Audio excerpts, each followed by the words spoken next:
This is Karen with NewClevelandRadio.net, and it is time for the Intentionality Gurus with Candace Pollock. And before we get started, I want you to know if you want to know more about the Intentionality Gurus, all you have to do is go to theintentionalitygurus.com and you will find information on the website, also a link to Facebook if you want to be in on all the latest news. And if you want to have your say about some of the podcasts that we're doing. So today's podcast has a very interesting theme to it. It's called Win Lose versus Win for All. And don't we all want to win? We do. We're kind of hardwired for wanting to win because we have that sense that it's part of our survival mechanism, that primitive little lizard brain that, we need to get our needs taken care of because there might not be enough to go around. So it can require a proactive mental override on those underlying natural instincts to, take care of our own needs first. Absolutely. Well, it's like being in the airplane, put your oxygen mask on first before you help the person. Yeah, exactly. Yeah. But it may be moderated, say, as a parent, the child, looking after a child or for a spouse or something. But in our work roles and in our roles with family members, we can keep in mind that we have that initial instinct as a rule to think in terms of maybe there's not going to be enough, maybe not consciously, but on some level. Yep. All right, so the idea is that primitive part of our brain can trigger those automatic responses. And so that's very consistent with the intentionality gurus. We're always looking for the hidden iceberg of things that's driving a lot of our thinking and behaving and our feelings. And when we're in a work setting in particular, maybe at home with intra-family issues, we can be more mindful of the fact that primitive part is driving us to the win-lose dynamic, also known as the zero-sum game. So their idea is we're coming from a position of scarcity, competition, that there might not be enough. And when that occurs, we might not always catch ourselves in the act, but when that occurs, there's some ways we can overcome it. When we're in the work world, particularly when we're in a leadership position and we have underlings or coworkers that are subordinate to us, maybe not under our direct supervision, it's even more likely to happen. So anytime that may have happened to you or with you? When I was in charge of something, you mean, and having the need to win?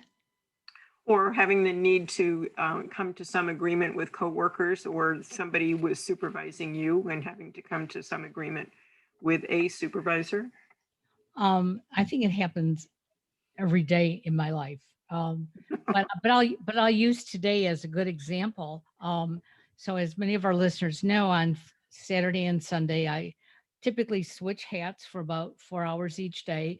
And I'm an IT trainer, and I assist with sales at a Best Buy store. And our job titles are the same, but they've changed a little bit what our company expects of us. And our company has not done a real good job of truly communicating that with Best Buy. So Best Buy still wants us to do one thing, our company wants us to do part of that, but something else. And it becomes tedious trying to balance, who's going to win this. Okay. When I'm at Best Buy, I'm basically a guest in their house. And so you want to do things their way, but your company is paying you to do things another way. And it's constantly trying to collaborate to at least come to um, a groundwork that we both can agree on. Um, and it's not easy. It's No, difficult. it isn't easy, and it's not a lot of instinctual behavior. In fact, the instinctual behavior is otherwise. So, thank you for serving that up on a silver plate for me because it's a perfect example. So, as many of the podcasts we've been doing of late, this material is coming from the 15 Commitments of Conscious Leadership. And it's commitment, I forget what it is, commitment number 11 or something. I've lost track. And the idea is that the most common form of problem solving comes from the to me mindset. And if you recall from prior podcasts, authors say there's an above the line thinking and below the line thinking. Above the line thinking is being open, curious, and saying, what can I learn from the situation? Below the line is basically a victim mentality, defensive mentality, saying, I can't, give up ground in this situation. And it is the epitome of the zero sum game, the win lose dynamic. So using their material, they walk through various scenarios, but I think yours is perfect. One of the mindset is to me thinking, which is the victim mentality. One of the other mindsets is by me, and that is open. How can I learn from this? How was this scenario presented to me as a learning opportunity for personal development? Okay.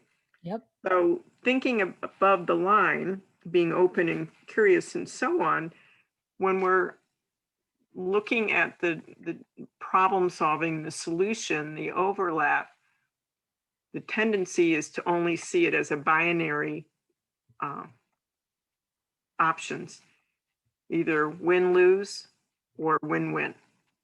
But there is a third alternative, and you actually used the word. What do you think it is? Collaborate. Bingo, you Yeah. got it. All right, but it doesn't normally show up in these conversations or in these, any articles you read on this. So that third option relies on most of the other conscious leadership commitments in terms of candor, sufficiency, support, and curiosity. We've covered those before. And so it was candor, which was number 4, sufficiency number 12, support number 13, and curiosity number 2. So just to review for those that haven't listened before, candor is basically being, both and everybody involved in the equation, being candid, and inviting the other person to be candid in terms of their wants, their feelings, any tensions they may be feeling, like basically putting it out there. And then the sufficiency commitment says that the mindset is going to be, I have enough of everything I need, so I'm complete.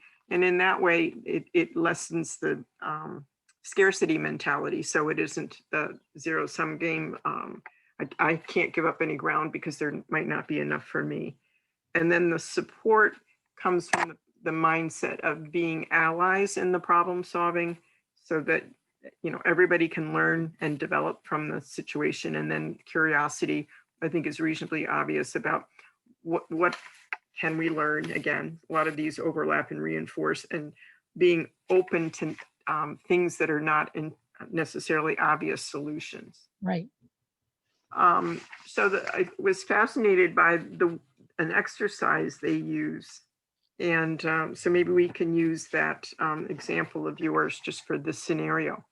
So they say, in order to practice this commitment of the win for all solutions, first you identify the problem, issue, or challenge. So without revealing any confidences or anything, is there any way you can describe the problem that we can use? Yeah. So again, my job has always been to train on the newest products, make sure that they know how to sell them, they know how to listen carefully to a customer. Um, and then it was to help build the sale and then hand it over. Now it's to do all that, but in addition, be part of the final transaction of the sale, which we've never done before. And um, the conflict is that the two companies have not really communicated well. And so here as that representative, I'm sort of in the middle of it. And so one of the things that I did right from the beginning was um, I sat down with uh, my manager directly and said, how do I explain this to the associates? And he gave me his way of communicating it. I thought about it a little bit and I thought that's a little bit too direct and doesn't fit my personality. So I sat down with them and I explained what my the new expectations were of me. Did they agree or not agree? And they first got a little pulled back and said, no, we don't agree. And I said, that's okay. Now let's talk about it. And we did. And we came up with um, a number of ideas. We talked them out till we felt comfortable. And then I went back to my boss and I said, this is what they would like me to do. And his comment was, well, that's not what you're supposed to do, but that's okay because you're building a relationship. And so every week now, when I go in, I reestablish the people that I'm working with, trying to make things go as smoothly as possible. And um, it's probably no different than what I've done in the past, but now we have this open dialogue. And at the end of the day, at the end of my shift, we have all won because we've communicated. And when I say collaborate, it's totally different than compromise. Neither one of us are giving anything up. Okay. We're working together to make this a win. So Karen, you never failed to astound me with your ability to like be totally spot on with the issues. And we have not rehearsed this before or even discussed the topic, although I do suspect that somebody did a little, no, I'm teasing, a little homework. But the idea is that you talked about it, you did everything they talk about in this particular commitment. And the phrasing you used is that a compromise can be seen as both sides, or however many sides there are, giving up some ground, which isn't always satisfactory. So everybody wins from it. So in the exercise, they say, get candid, get the whole truth about the issue from, all of the participants, get everybody's perspectives and identify, be really candid about what the issue is behind the issue. If you can't figure, if it isn't obvious from the get-go. And then this step 3 really fascinates me. Step 3 says, tell the story on the triangle. So it's similar to the triangle we hear about in alcohol addiction scenarios. It was originally, I forget what the name of the psychiatrist was, but it's a triangle where you have a victim, a villain, and a hero.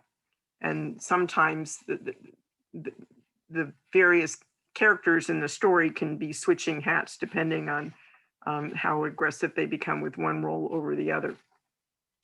So in the exercise, what they suggest is that you identify several so-called solutions, candidates for solutions, and then you create several win-lose outcomes with those solutions.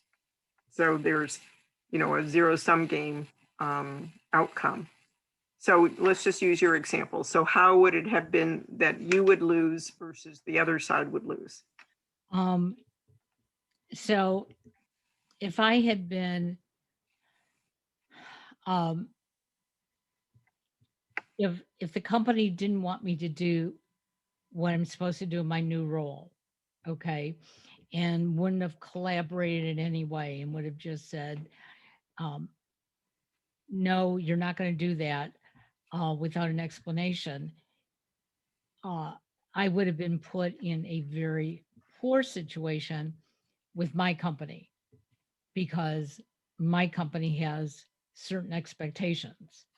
Um, but by having that conversation and working together on, you know, if you want to keep me here, and that was part of it. If you want to keep me here, um, these are some of the things I need to do. And if you don't want me to do them, then we need to have a conversation about that so that I now have documentation to go back to my management. And it was a wonderful open conversation because it was like, no, you've been doing this with us for 3 years. No, we do not want to lose you. Um, so what can we do to have you win, but at the same time not do all these new things? And um, we took a couple of weeks to go over it, week by week when I would come in. And then they finally wrote it down what their expectations were of me, which I was comfortable with. And today they presented it to my management, and uh, my management understands that, hey, if they like you the way you are, we don't want to rock the boat. And it was such a good feeling that I've always used my communication skills, but this time I used them to such a point was, you know, I have to lay it all out for you. You need to lay it out for me. And, there's not going to be any raised voices or any ill will here. And it was great from the lowest associate down all the way up to the management, where we all came to an agreement. And, makes me even more excited to go back into work. Yeah, it's very gratifying to be able to problem solve and so on. So if we were to switch the triangle around and make your company the villain and they were either the victim or the hero, what might that have looked like? Um, I if I would have come at it the way I was trained to by my company, um, it would have caused a lot of ill will. Um, I don't think there would have been any collaboration. I think at that point it would be either, you know, there's the door, or try to come up with a compromise where neither one of us really would have been happy. Um, and that's what I saw right from the beginning, that this is not a compromising situation. Um, and when we, if if my company would have gone through it in logical steps, I think they would have seen that right from the beginning. Um, but my company thought they were doing this great favor, okay, in changing our our work habits.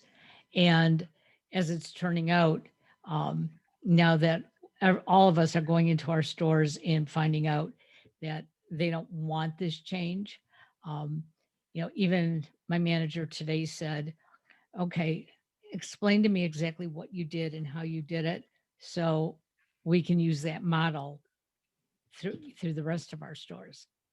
Oh, great. How nice. What a nice compliment. Yeah, I wish I could have gotten a raise on top of it, but I didn't. Well, maybe that'll be something you have to collaborate on, right? Right. But, looking at this subject matter, I mean, this is something that we run into all the time. I mean, you can be, one scenario that I can think of that many people can probably relate to. Um, you go into the grocery store and you're looking for a certain product that they always carry, and you go in there and today it's not there. And um, you take it as, um, you know, that you're being hurt because this product isn't there. How dare the store not have it? Right. Um, but if you go into the store and they don't have it, and you look around to see what else they do have that is equivalent, um, it's a much easier um, accomplishment. Okay, you've collaborated with the store basically, even though there was no dialogue between the two of you. Um, and I think as humans, we talk. You sort of alluded to this in the beginning. Um, we always seem to want to win, and so winning means, hey, if that product's not there, I've lost.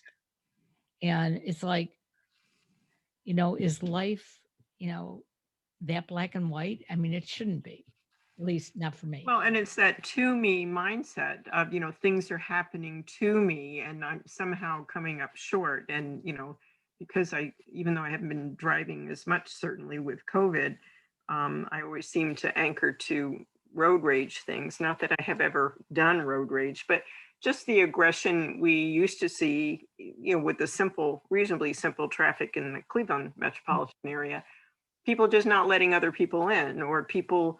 My favorite is when somebody is coming up the entrance ramp and there's a long, route to where it actually merges. They'll race to the front and then clog up all the. Rather than zippering in, they race to the front of the line and back up everybody. And it's just, like all in due time. Everybody take a turn. Let's, do this collaboratively, work together to make it work for everybody. But we're just not hardwired to be that way. And I think culturally, socially, we may have some other factors that chime in on that as well.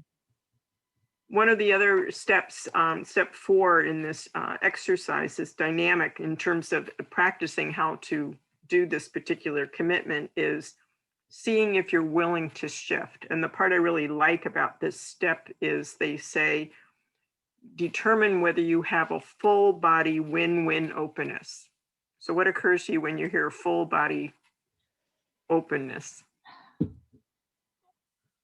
That you are truly going to listen to all sides of the issue, including your own, um, and not put on your blinders, believing that it's your way or the highway. Yeah, and for me, I just love that phrase "full body" because we have talked about the gut instinct, and Right. that we have some intuitive sense, and the science is beginning to show that the little microbiome in our gut plays a role in that, among other things. But the idea is it's something that external, internal, depending on your perspective, that we can anchor to. It's not just between our ears, not our brain, that is making the determination. And we can get in touch with, okay, how does it feel in our bodies? And am I holding back? Am I tense anywhere? Am I, being rigid in any way? And if it's not a whole body experience, then you can explore what are the thoughts and emotions that are going on that haven't been raised, something beneath the surface again. But if it is a full body willingness to shift, then we go to step 5, which is taking 100% responsibility, which was the very first commitment in this series. And then finally getting curious, number 6, step 6. How else can we think about this? If we're the other party, what would you do? So, like change places, and what resources are available to you that you haven't used. And I'll just say about trying on the other person's perspective. I did jury duty a cajillion years ago, and it was a difficult case. It was a retrial after a mistrial, and we had a panel of jurists who were either black or white, and there were only 2 of us who were like, we needed to hear, the conversation, the Right. exchange among us. And although it was supposed to be a reasonably straightforward case, I mean, the evidence was presented in half of one day, and then we deliberated for the remainder of the week. And Wow. there was no budging until the last day. There was one other attorney and I on the jury. We were finally able to talk everybody into changing sides and trying to make their best case argument for the other side. And that's when things opened up. The conversation opened up. Until then, it was arms across the chest. I'm not going to listen to you. Well, why did you vote guilty? Well, because he looked guilty. Why did you vote not guilty? Because it wouldn't have happened that way. And, my question is, why did we listen to evidence if we're just going to decide on those issues? But we finally came to what I think was a fair decision, and it was that switching roles. So Interesting. you use this at home, Yep. you Well, know? it's interesting because going back to the situation that I talked about, when we first were informed of some of the changes, there were a number of us, including myself, um, we got our backs up. It was like, no, I don't want to do that. That's, I didn't take this job to do that.